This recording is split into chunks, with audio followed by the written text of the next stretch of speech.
سلام بر همگان.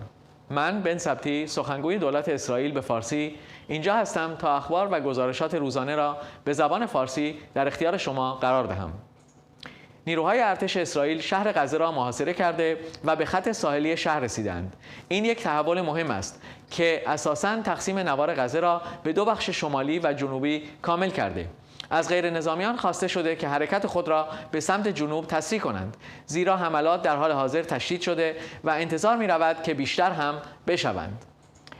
با دلی دردناک گزارش می دهیم که پس از هفته‌ها بلا تکلیفی جسد روت پرتز، زن جوانی که در جشنواره موسیقی نووا در 7 اکتبر شرکت کرده بود، شناسایی شد و در کنار پدر مهربانش آریک به خاک سپرده شد. خواهرش در مراسم خاکسپاری او صحبت کرد. تو به من یاد دادی که زندگی را دوست داشته باشم. این زندگی سخت است اما همیشه زیباست. به من یاد دادی قدر بدانم. روت از مرض عضلانی و فلج مغزی رنج می برد، اما هیچ کدام باعث کندی او نشد.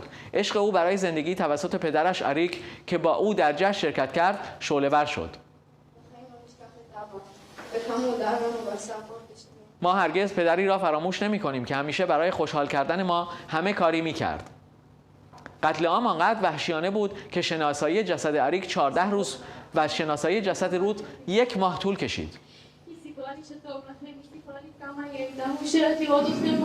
تو خواب به دیدنم بیا. مثل اینکه مامان رو عیادت کردی. او به من گفت که او را خوشحال کردی و او نمیخواست بیدار بشه. پس به منم سر بزن. هیوله هایی که روت و آریک را قصابی کردند توسط افرادی خشن، آموزش دیده، مسلح فعال شدند که مأموریتی متحجرانه دارند که فراتر از اسرائیل و خاورمیانه است.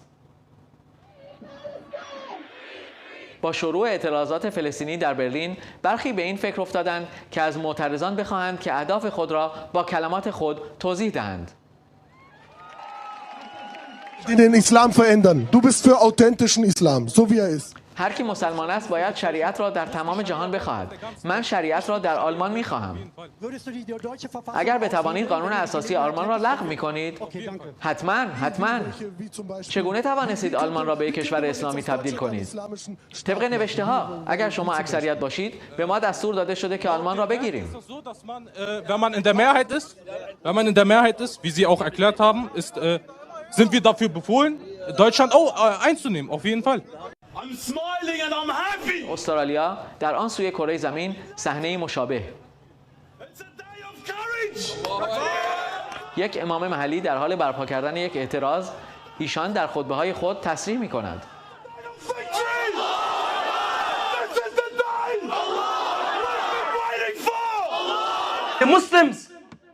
مسلمانان بسیار علاقمند و مشتاقانه منتظر پیوستن به مجاهدین هستند. اونها از مرگ استقبال می‌کنند. دشمنای ما اینو نمیدونن. اونا نمیدونن که معنای جهاد چیه. مسلمانان تشنه جهاد هستن. دلشون برای جهاد میسوزه. نمیتونن منتظر باشن تا در جمع مجاهدان باشن و در راه خدا بمیرن. اگر دولت استرالیا اونو دوست داره یا نه، اگر مجمع اقیانوسی اونو دوست داره یا نه، اگر بخواهن منو از استرالیا اخراج کنن یا نه، جهاد راه حل امت اسلامی است. If the Australian government like it or not, the jihad is the solution for the ummah. در مورد حمله به غرب در روزهای آینده نیز خواهیم شنید.